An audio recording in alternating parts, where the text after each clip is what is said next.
This is Trend Following Radio, where great thinking comes alive. Nobel Prize winners, legendary traders, best-selling authors, and the pros that know what drive us irrational human beings. I am your host, Michael Covel. Not filtered, raw, honest. That's my passion.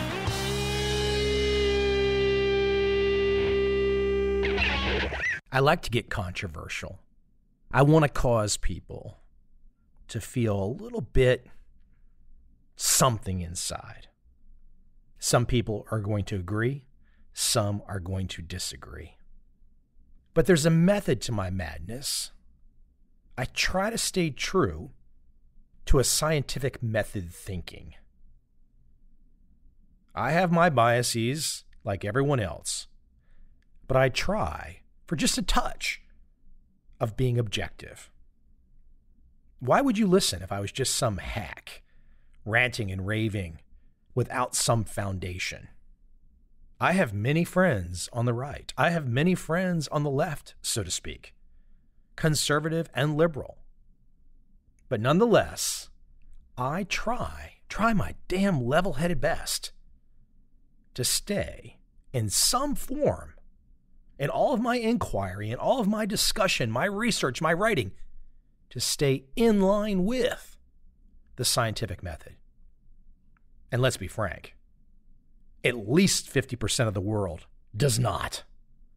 They have no desire to apply any kind of scientific reasoning. They are emotion times emotion times emotion. That's it. They literally have no ability to be rational, to be logical, to think through, to deduce, to gather facts, to be proven wrong. They don't have that ability. Now, maybe I can sway a few of them to my perspective, but doubtful. Because the reality is, when most people are faced with information that shows their prior held beliefs are incorrect, they don't come over to the new correct views. They double down and go in the wrong direction even more. That's life. But today, before I go into my example, I want to play a clip from a famous physicist, one Richard Feynman. You have probably heard him speak at some point in time if you've ever opened up YouTube. But let me play this without any intro or setup. Because like I just said, I want to explore the scientific method. Now I'm going to discuss how we would look for a new law. In general, we look for a new law by the following process. First, we guess it. Then we well, don't laugh, that's really true. Then we compute the consequences of the guess to see what, if this is right, if this law that we guessed is right, we see what it would imply, and then we compare those computation results to nature. Or we say compare to experiment or experience. Compare it directly with observation to see if it works. If it disagrees with experiment, it's wrong. In that simple statement is the key to science. It doesn't make a difference how beautiful your guess is. It doesn't make a difference how smart you are who made the guess or what his name is. If it disagrees with experiment, it's wrong. That's all there is to it. It's therefore not unscientific to take a guess, although many people who are not in science think it is. For instance, I had a conversation about flying saucers some years ago with laymen. Because I'm scientific, I know all about flying saucers. So I said, I don't think there are flying saucers.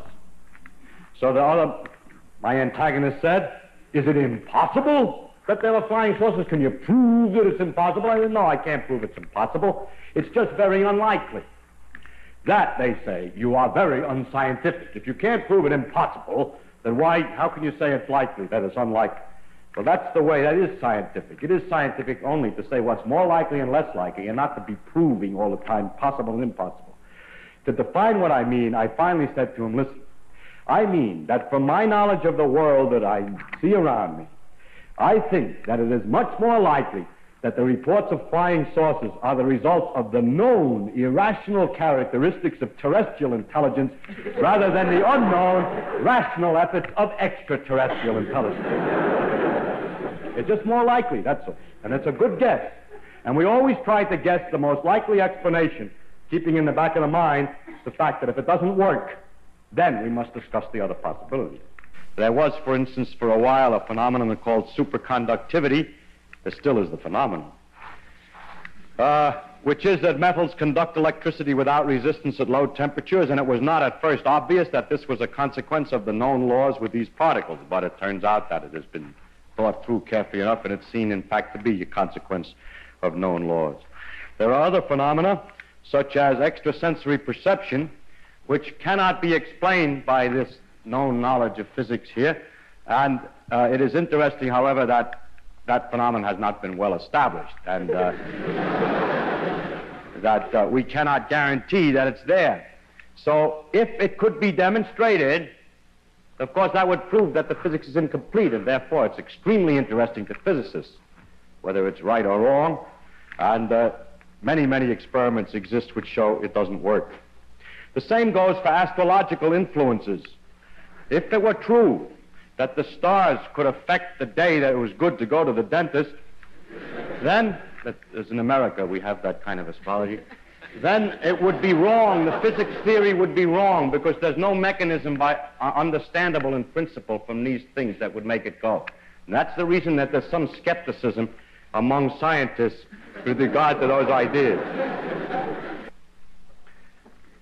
Now, you see, of course, that with this method we can disprove any definite theory. If you have a definite theory, a real guess from which you can really compute consequences which could be compared to experiment, then in principle we can get rid of any theory. We can always prove any definite theory wrong.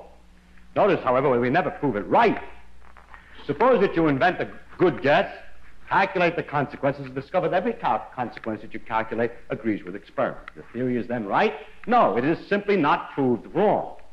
Because in the future, there could be a wider range of experiments, you could compute a wider range of consequences, and you may discover then that the thing is wrong. That's why laws like Newton's laws for the motion of planets last such a long time. He guessed the law of gravitation, calculated all the kinds of consequences for the solar system and so on, compared them to experiment, and it took several hundred years before the slight error of the motion of Mercury was developed. During all that time, the theory had been failed to be proved wrong and could be taken to be temporarily right, but it can never be proved right because tomorrow's experiment may succeed in proving what you thought was right wrong. So we never are right, we can only be sure we're wrong. However, it's rather remarkable that we can last so long. I mean, have some idea which will last so long. I must also point out to you that you cannot prove a vague theory wrong. If the guess that you make is poorly expressed and rather vague, and the method that you use for figuring out the consequences is rather a little vague, you're not sure. I mean, you say, I think everything's because it's all due to Muggles, and Muggles do this and that more or less, so I can sort of explain how this works. Then you see that that theory is good because it can't be proved wrong.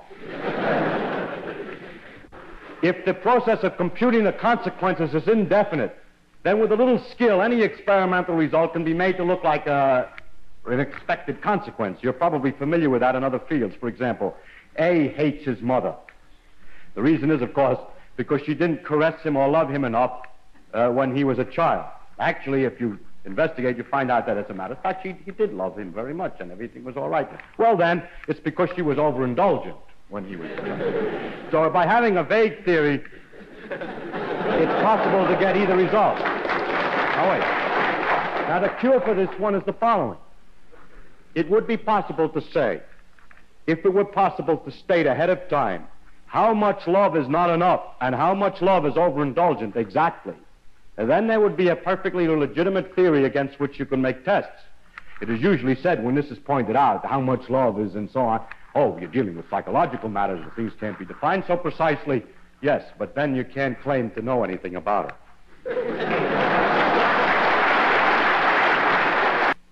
Now, I want to concentrate from now on, because I'm a theoretical physicist, I'm more delighted with this end of the problem, as to what goes, how do you make the guesses. Now, it's strictly, as I said before, not of any importance where the guess comes from. It's only important that it should agree with experiment and that it should be definite as definite as possible. What you say then is very simple. We've set up a machine, a great computing machine, which has a random wheel in it that makes a succession of guesses. And each time it guesses a hypothesis about how nature should work, computes immediately the consequences and makes a comparison to a list of experimental results that it has at the other end. In other words, guessing is a dumb man's job.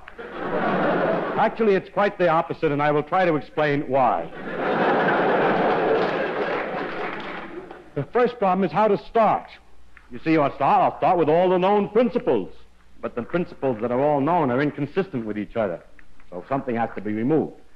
So we get a lot of letters from people. We're always getting letters from people who are insisting that we ought to make holes in our guesses as follows. You see, you make a hole to make room for a new guess. Somebody says to you, people always say space is continuous, but how do you know when you get to a small enough dimension that there really are enough points in between? It isn't just a lot of dots separated by little distances. Or they say, you know those quantum mechanical amplitudes that you told me about, they're so complicated and absurd. What makes you think those are right? Maybe they aren't right. I get a lot of letters with such content, but I must say that such remarks are perfectly obvious and are perfectly clear to anybody who's working on this problem, and it doesn't do any good to point this out. The problem is not what might be wrong, but what might be substituted precisely in place of it. If you say anything precise, for example, in the case of a continuous space, suppose the precise proposition is that space really consists of a series of dots only, and the space between them doesn't mean anything, and the dots are in a cubic array. Then we can prove that immediately is wrong. That doesn't work. You see, the problem is not to change or to say something might be wrong, but to replace it by something, and that is not so easy.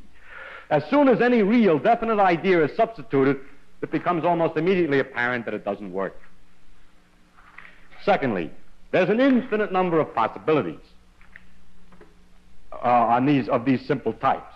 It's something like this. You're sitting working very hard. You work for a long time trying to open a safe. And some Joe comes along who doesn't know anything about what you're doing or anything except that you're trying to open a safe. He says, why don't you try the combination 10, 20, 30? Because you're busy. You're trying a lot of things. Maybe you already tried 10, 20, 30. Maybe you know that the middle number is already 32 and not 20. Maybe you know that, as a matter of fact, this is a 5-digit combination.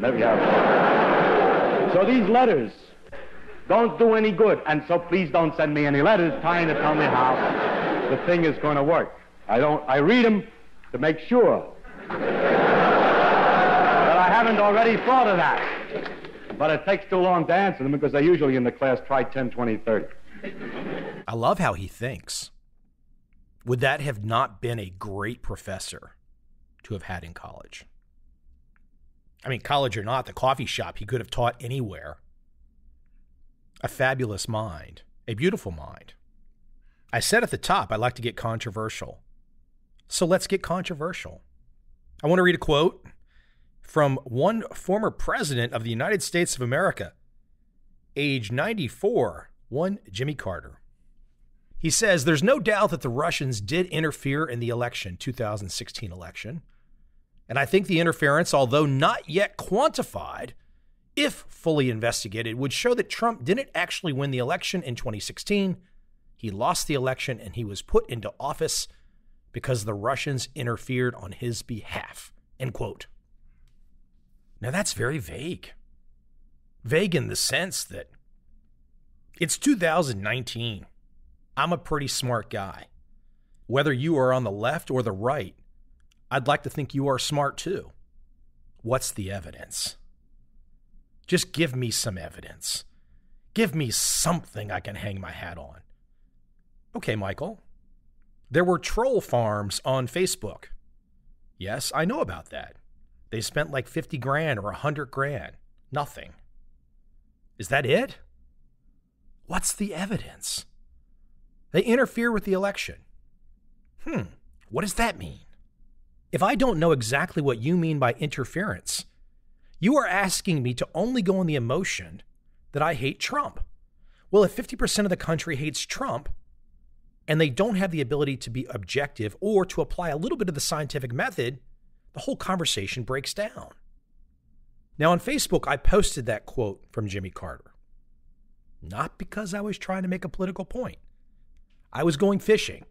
I was going fishing to see who would respond, who would show the emotion and get away from the objective. The objective should be, what exactly is President Carter talking about? Very specifically. Don't just tug on my emotional heartstrings. What the hell is the detail in 2019? Is this about politics? It's not about politics at all. This is about thinking. So I post that quote from Mr. Carter, and I got a comment in from somebody, a Sam. And Sam says, but what if Carter is right? We have decent evidence on both sides. For a man seeking truth, honesty, transparency, and robustness, you have deviated these last few years. You cannot be persuaded. You cannot be dissuaded. You're becoming more of an isolationist, individualist, and possibly populist. Think about this as you move forward. Try not to be holier than thou on one side. Now, is he working with the scientific method rule book that Mr. Feynman was talking about in that great clip? Not exactly. I'm an isolationist. I'm an individualist. He's using these as ad hominem because in his mind, these things are bad. They're just freaking words. So I post a comment from Jimmy Carter. I say, give me the details. Where are the details? This guy responds, not with the scientific method, but, hey, Mike, you're an ingrate. Hey, Mike, you're crazy. Hey, Mike, you're some kind of lunatic supporter of some fringe. Now, how does that move the conversation forward? Now, let me take a little quick sidebar into the trading world. If you approach trading this way, you're fucked. Trading doesn't allow for all of this emotional nonsense. I mean, it does, and if you allow it in, you're screwed. But trend following trading is about the price. It's not about Mike's opinion. It's not about Sam's opinion. Irrelevant. Use the scientific method, go down the path, and study the price movement. Actually, I should correct that. You're not even studying the price movement, really. You're just following it. But that following is very objective. It's numbers-based. Again, the scientific method. You can go dig it up in trend following and find it everywhere. So I replied to Sam. Again, I said, where's the evidence? I said, we're 2 to 3 years into the hysteria. There's got to be some evidence.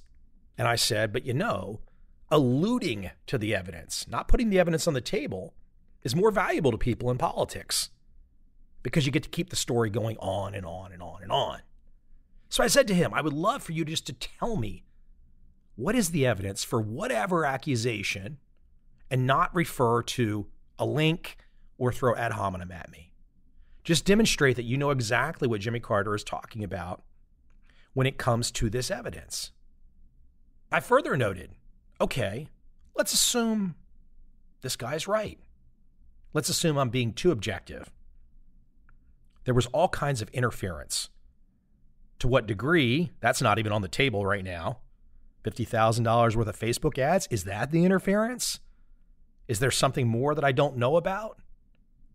You see, degree is important, not just this kind of like there was interference. But if we're staying in the scientific method for a second, let's talk about interference. Let's assume, for sake of argument, that the Russians interfered, whatever that means exactly, in the U.S. election in 2016. And let's assume for a second it was a lot of interference. Okay, was this the first time? Was this the first time that they have interfered in a U.S. election? How many other times? How many other countries have interfered in U.S. elections?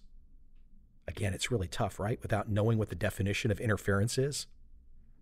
Then you got to flip that around if you're being honest. How many times has the United States of America interfered in another country's elections or domestic affairs? Oops. Well, quite a few.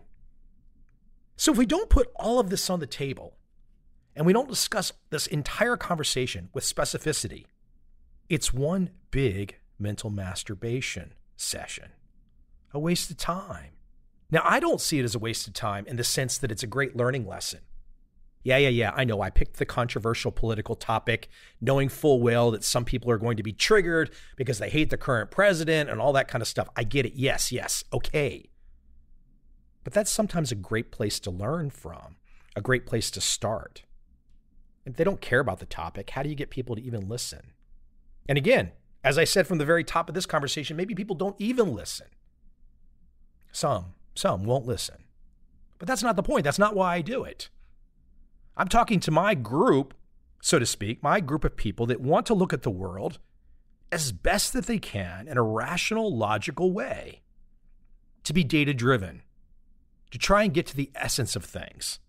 There are always going to be disagreements, differences of opinion. But if we can stay true to the facts, if we can stay true to the damn data, we can all have a so much better life. Now, here's the dirty little secret about this. As I've said multiple times, a huge portion of the population will never think like this. They just won't go this way. They will allow themselves at all times to be geared up by the emotions, and they will go through their entire life like that. Afraid, anxious, accusatory, defensive. If you're not like that, if you don't do that, if you decide, I'm going to think like Richard Feynman and I'm going to apply the scientific method to every damn thing that I possibly can, how much better is your life?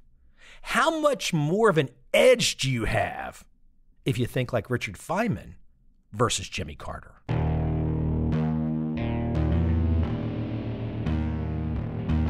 I see a time when those awake will understand how to make money in up, down, and surprise markets. Whether new trader or experienced, college student or financial advisor, protecting against a crash or just trying to make a lot of money, trend following offers everyone an answer in uncertain times. To get started immediately, send me an email, michael@covel.com. I will send you the right trend following steps to take along with my free video. But if you want to buy and hold, trust the government and trust Wall Street, this is absolutely not for you.